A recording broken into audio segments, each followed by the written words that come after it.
So then, meeting my wife was a result of my African activities, without a doubt.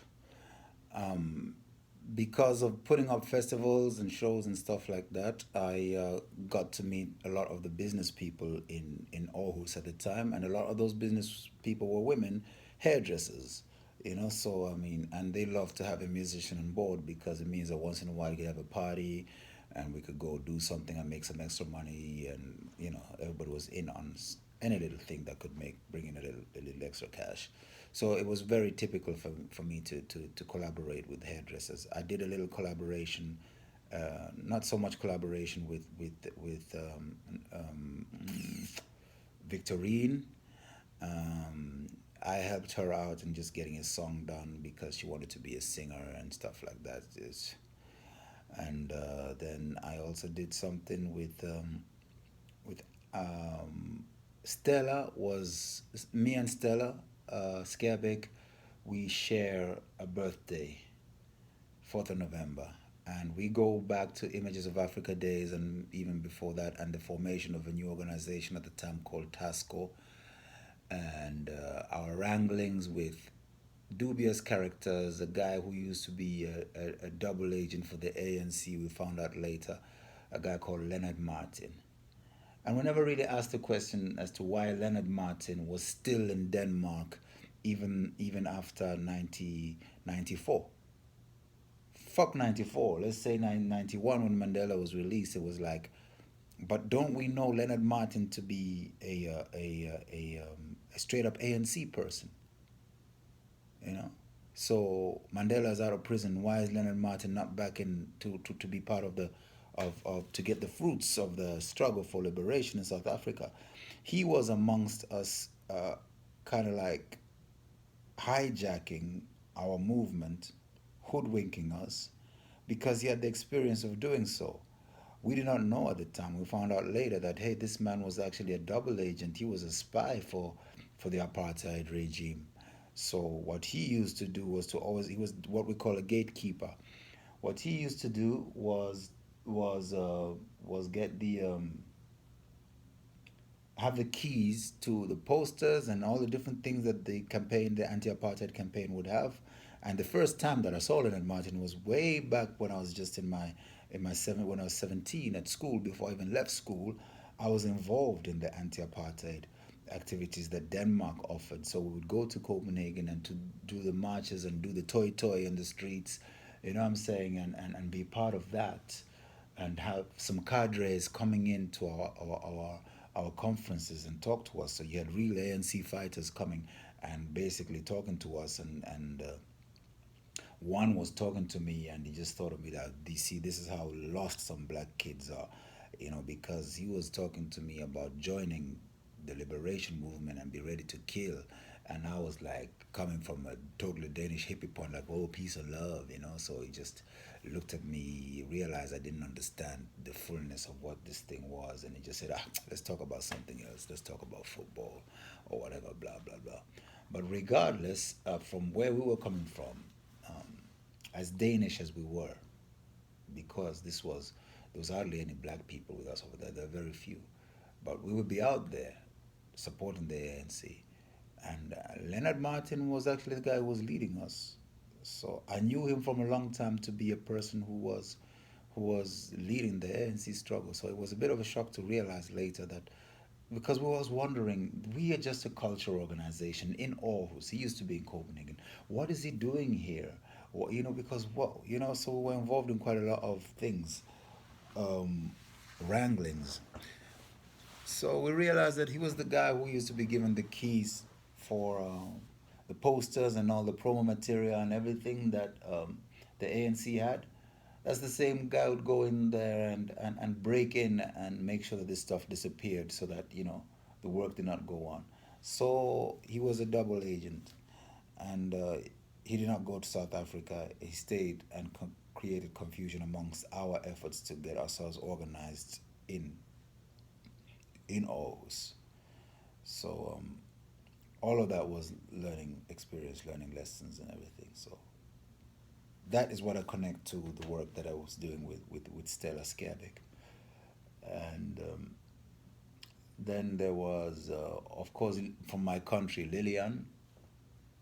Lillian had the African part, and her husband Ole, and he was part of the solution and part of the problem too. Oh Jesus! Uh, and then there was Ama from Ghana. So at this particular point, I was working with Ama, and her husband Peter. He used to import wigs or sell wigs, and she used to do hair. So we were supposed to do a show together or whatever, and we ended up kind of like collaborating. I had made a little cassette of music that I wanted to sell, so I was gonna get a chance to sell it. I didn't have a chance to sell it at Images of Africa, but she wanted to be there profiling her wigs and her shop. So he said, if you can take care of my stall, then you can sell your cassettes here. It seemed like a deal. So there I was at the grounds officially, and then right opposite me, um, were two very beautiful girls, black girls, right? And they had brought some stuff from Senegal. It turned out there was stuff that their mother wanted to sell, and I noticed the one who was wearing a cap and jeans and a colorful waistcoat, and she was slim and sexy and beautiful. I mean, she was so beautiful you could not believe it. And I had no business talking to her, but she was right opposite me, right in front of me. So I'd be there minding my stall, and my girl Sonia would be coming from time to time to see me, while she tried to enjoy some of the other things that the festival had to offer, some movies and films or whatever. Our relationship was already on its last legs, and it was just like, for me, I was hanging around mainly because she had told me that she had cancer, and I wasn't going to let her face that alone, you know. So it really was a question of rededicating to this relationship, and that I wasn't going to leave this girl to suffer this alone.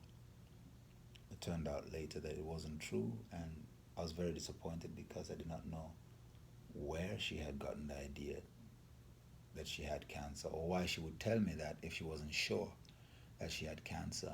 And, you know, it's just one of those things people do, you know. And there I was. Anyway, we had I had a friend, her name was Mai Muna Jan, and she was a friend of these Senegalese girls. And the first time I'd seen that Senegalese girl actually was when we had played a show, and my friend Lamine Trawali had brought her to the show, and I noticed her, and I thought, Who's that beautiful girl that Lamine is with? So when they came and set up camp right in front of me, I recognized her, and I was like, wow, that girl that Lamine was with, she's here and everything. And and Lamine knew her because they were staying at a place called City Sleep Inn in Aarhus, you know. And so he was like, kind of like the chaperone or whatever you might call it. Baba Mal came to that festival, so at one point I saw these girls leave with Baba Mal, probably going to the hotel or whatever, and my heart was just like, oh man, look at that superstar taking these beautiful girls away, and here I am. And so for some reason, I just never. I'd come in the morning, and they'd come in the morning, and I'd set up my stall, and I'd just sit down and read, and wait on people. I'll tell another secret at that time that I was doing at the same time. I had just gotten involved. Oh yeah, that's what happened. The first time I started talking to her is that I was always looking for ways to make money, right? And so I'd seen this ad with Herbalife, and I went and I got myself an appointment with them and everything. And I told my girlfriend Sonia, and she laughed. She says, "Herbalife, Jimmy, those people are gonna scam you and blah blah blah blah." And I said, "Oh damn, okay, I'll go to the meeting anyway." So I went to the meeting, and you know the whole setup is like for you to get started, you got to buy a whole package of whatever so they can sell it further to people and blah blah blah this and that. But anyway, for me to make it to the meeting would mean that I would have to leave my stall. So for the first time, I actually went and talked to this girl, and I realized she didn't speak English. You know. So I was trying to say to her, could you please just watch my stall because I'd only be gone for an hour or so. Keep an eye on my stall because I gotta go to an interview and whatever, whatever.